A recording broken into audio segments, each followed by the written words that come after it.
ಎಲ್ಲರಿಗೂ ನಮಸ್ಕಾರ. ವಿಶ್ವ ವಸು ನಾಮ ಸಂವತ್ಸರ ಶ್ರಾವಣ ಮಾಸದಲ್ಲಿ ದಿನಾಂಕ 10 ಆಗಸ್ಟ್ 2025ರಂದು ಪ್ರತಿ ವರ್ಷದಂತೆ ಈ ವರ್ಷವೂ ಶೃಂಗೇರಿಯಲ್ಲಿ ಗುರುವಂದನಾ ಕಾರ್ಯಕ್ರಮ ನೆರವೇರಿತು.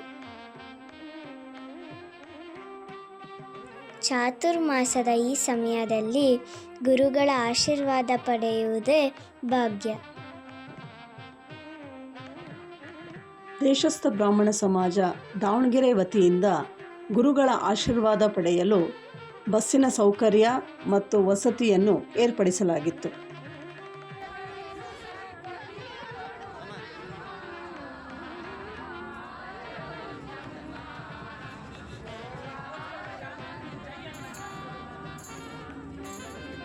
ಗುರುವಂದನಾ ಕಾರ್ಯಕ್ರಮದ ಮುನ್ನಾ ದಿನವಾದ 9 ಆಗಸ್ಟ್ 2025ರಂದು ಮುಂಜಾನೆ 9 ಗಂಟೆಗೆ ದಾವಣಗೆರೆಯ ಶ್ರೀ ಬ್ರಹ್ಮಚೈತನ್ಯ ಮಂದಿರದಿಂದ ಶ್ರೀ ಬ್ರಹ್ಮಚೈತನ್ಯ ಗುರುಗಳ ಮತ್ತು ಶ್ರೀ ಬ್ರಹ್ಮಾನಂದ ಗುರುಗಳ ಆಶೀರ್ವಾದ ಪಡೆದು ಕುಪ್ಪಳ್ಳಿಯತ್ತ ಪ್ರಯಾಣ ಬೆಳೆಸಿದೆವು.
ಅವರು ಸುಮಾರು ಕಥೆಗಳನ್ನು ಅಥವಾ ಅವರ ಜೊತೆಗಿದ್ದಂಥ DVG ಅವರು ಇರ್ಬೋದು, ಬೇರೆ ಬೇರೆಯವ್ರ ಜೊತೆಗೆಲ್ಲ ಅಲ್ಲಿ ಕೂತು ಚರ್ಚೆ ಮಾಡಿದ್ದು, ಅವ್ರದ್ದೆಲ್ಲ ಹೆಸರುಗಳು ಕೆತ್ತಿದ್ದು ಜಾಗ ಇದೆ ಕವಿಶೀಲ.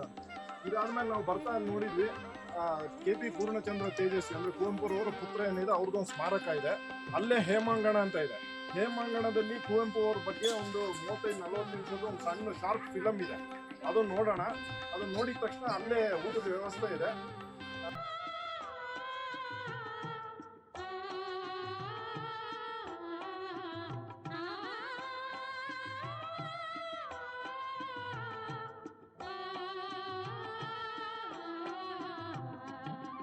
ರಸ ಋಷಿ, ರಾಷ್ಟ್ರಕವಿ, ಜ್ಞಾನಪೀಠ ಪ್ರಶಸ್ತಿ ಪುರಸ್ಕೃತರಾದ ಶ್ರೀ ಕುಪ್ಪಳ್ಳಿ ವೆಂಕಟಪ್ಪ ಪುಟ್ಟಪ್ಪನವರ ನಿವಾಸವನ್ನು ಎಲ್ಲರೂ ಕಣ್ತುಂಬಿಕೊಂಡರು.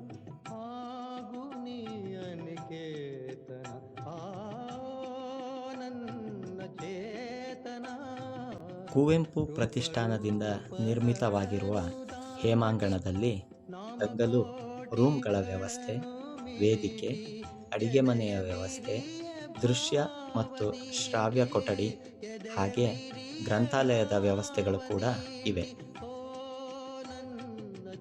ಪ್ರಯಾಣದುದ್ದಕ್ಕೂ ಭಕ್ತಿಗೀತೆ, ಭಜನೆ, ಶ್ಲೋಕಗಳನ್ನು ಹೇಳಿ ನಂತರ ಕುವೆಂಪು ಅವರ ನಿವಾಸವನ್ನು, ಕವಿಮನೆ, ಹೇಮಾಂಗಣವನ್ನು ನೋಡಿ ದಣಿದಿದ್ದ ನಮಗೆ ವ್ಯವಸ್ಥಾಪಕರು ಊಟದ ವ್ಯವಸ್ಥೆಯನ್ನು ಹೇಮಾಂಗಣದಲ್ಲೇ ಏರ್ಪಡಿಸಿದ್ದರು.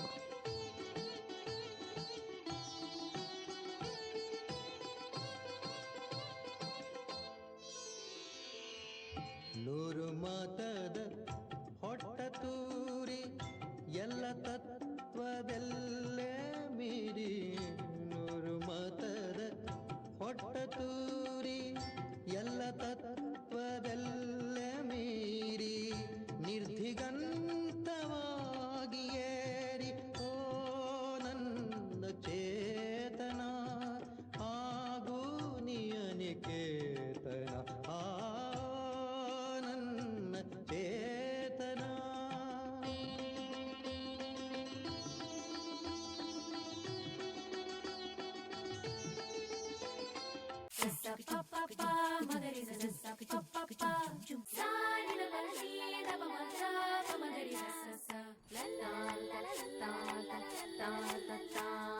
ಮಾವಿನ ತೋಪಲಿ ಸಾವಿರ ಕಾಯಿ ಆರಿಸಬೇಕು ನೀನೊಂದ, ಮಾವಿನ ತೋಪಲಿ ಸಾವಿರ ಕಾಯಿ ಆರಿಸಬೇಕು ನೀನೊಂದ.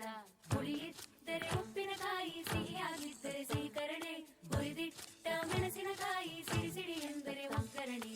ಮಾವಿನ ತೋಪಲಿ ಸಾವಿರ ಕಾಯಿ ಆರಿಸಬೇಕು ನೀನೊಂದ, ಒಂದೇ ಹಣ್ಣಲ್ಲಿ ಬಗೆ ಬಗೆ ರೀತಿ ಇಟ್ಟನು ಯಾಕೆ ಭಗವಂತ.